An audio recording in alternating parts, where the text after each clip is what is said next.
Hey, what's going on, everybody? My name is Corey, better known as the Seaman, and I want to welcome you to another edition of the Seaman's Cinema Sit Down. If you saw my video about the Spider-Man current news going on with Sony and Marvel Disney, you know that I'm back.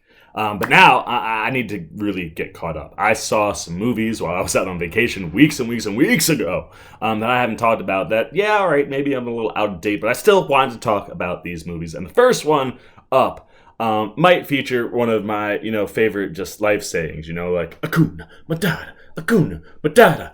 Oh yeah, pull up a chair, take a seat. We are getting ready to talk about Disney's live action Lion King. And of course, I go live action because nothing you watch in this version of the Lion King is real. It is all animated and CGI'd, except for like one shot. Jon Favreau said that he put one shot in the film that was indeed real, to see if anybody could pick up or distinguish the difference. And I think when you talk about this Lion King live action movie from Disney, you can't deny the visual and technical achievement of the movie.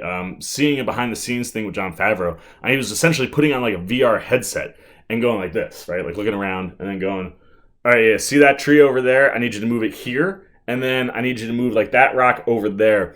Like that's how you're directing this film. You're stepping into a world to make sure everything that is around looks real, sounds real, feels real. And what you get visually in this Lion King movie is beyond breathtaking. I mean, these animals all look legitimate. I mean, the fact that Favreau put one shot of real live animals and things in the movie just proves the fact that it's so good, it is almost impossible to tell the difference. It's mind-blowing. From the fur and the way they build the lions and the different animals to what I think is even more breathtaking than that, the backdrop, man. It looked like they were shooting on site and they just, put in, the CGI'd animals. But no, Pride Rock, everything is just all CGI and it's absolutely amazing. You cannot fault this movie for that. It is an unbelievable technical achievement. I hope that there are Oscars in its future because I think the things that Jon Favreau and this visual team pulled off, unbelievable. The question is, should we have done it?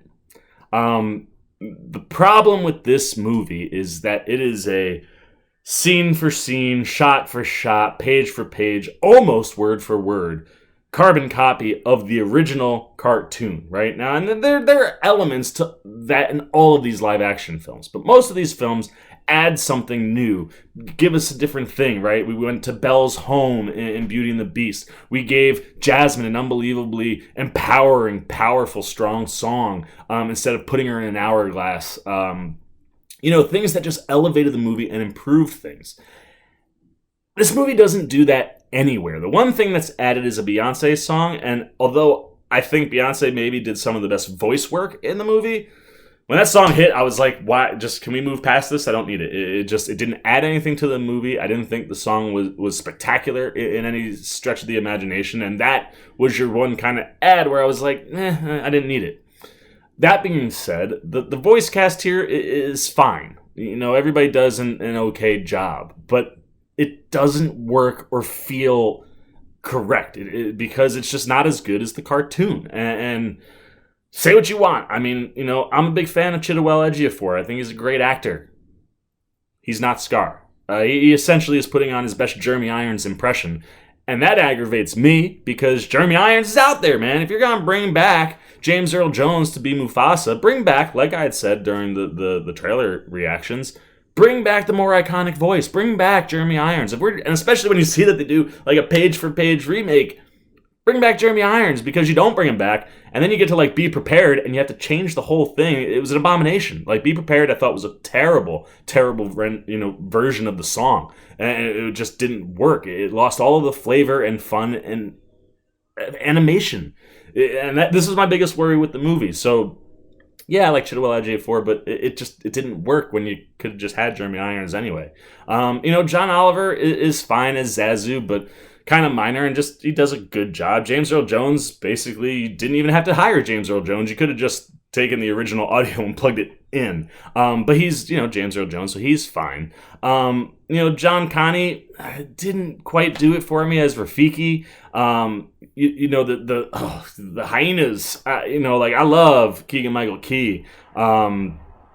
And some of the other voices, but they didn't work for me and didn't help in the Be Prepared bit. When you get to Donald Glover as Simba, it was fine, but again, everybody, just everywhere in this movie, the voices for me just weren't an improvement or an enhancement. Like I said, Donald Glover did a fine job. Beyonce, I thought was impressive, but their character is too small of a character for someone like Beyonce to take on, I think. The one thing that did work in the voice cast, I thought, and worked very, very well, were Seth Rogen and Billy Eichner. They ad-libbed, they brought things that weren't in the original film that did enhance things, man, made it funnier, and they worked splendidly, and they meshed up the best with their characters. But the other thing that I was extremely worried about with this movie was going to be the animal speaking, because we weren't seeing it in the trailers. And when you see it in the movie, a lot of times the heads are turned, and you don't see the mouth moving. The mouth is barely moving. The lips just don't match up with the words naturally enough where it looked or worked well. And you could see it was clearly an obstacle, because they tried to figure out ways to cut around where you didn't always have to see the lions talking. And the other thing, too, was just the animated aspect of it. The other song that was not a win in this movie at all was Just Can't Wait to Be King. And it was the one I was the most worried about, because that in the cartoon is one of the most animated fun sequences you get in those animated Disney cartoons. And you didn't get that here. So you end up sitting there and you're going, look, it's fine. It's The Lion King. I got to watch The Lion King with what looked like real animals. And I teared up multiple times in the movie just because some of the imagery was so spot on accurate. I mean, when they walk, when you see this bit there and that works, it pops. And some of those things from a visual standpoint get you, and seeing those sequences, but like Mufasa falling into the herd didn't get me.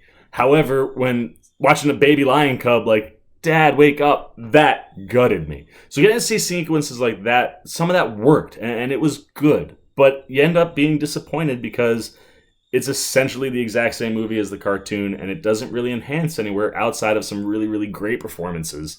The only great performances for me in the film, which were Billy Eichner and Seth Rogen as Timon and Pumbaa.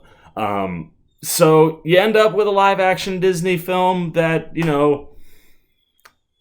it's like the cartoon, and it was nice, but it feels to this point the least necessary of all of the live action films, and the one where you just go, doing a page for page, shot for shot rendition of Lion King, I just didn't think worked.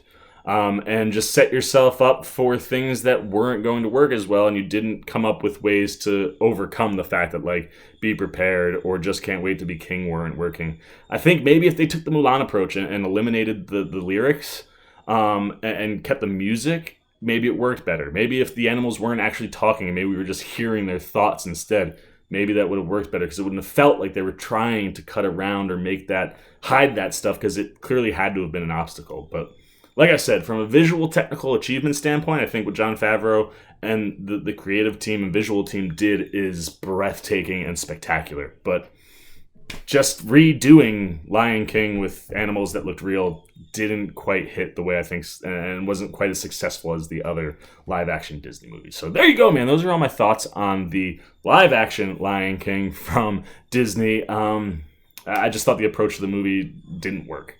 But it's The Lion King, so I enjoyed it. I think it's worth seeing. But if you're gonna ask me, I'm gonna recommend you go see the animated cartoon instead of this one. So those are my thoughts on The Lion King. Now I want to know what you're thinking. It's been out for weeks and weeks and weeks. I hope it made $1 billion. So most likely you saw it. So let me know what you're thinking about The Lion King, man. What did you like or dislike about the movie? Were you upset that it was like a page for page rehash? Did you not care? Were you just spellbound by the visuals? Let me know everything you're thinking down below in the comments. As always, if you enjoyed this video, please give me a thumbs up. And if you're new, you want to come hang out with the old C-Man, you got to hit that subscribe button, a little bell that follows, so you get alerts every time I make a new video for the C-Man's Cinema Sit Down on the C-Man. Now I'm signing off. Peace! Well, you guys are still here. You must be looking for some more content. Well, don't worry. C-Man's got you covered, man. You got videos like this guy. And if you haven't yet, and you want to come check out all the Seaman goodies, join the Cinema Sit-Down squad, man. Hit that subscribe button, and don't forget to hit the little bell down below that, too, so you can get alerts every time I make new videos.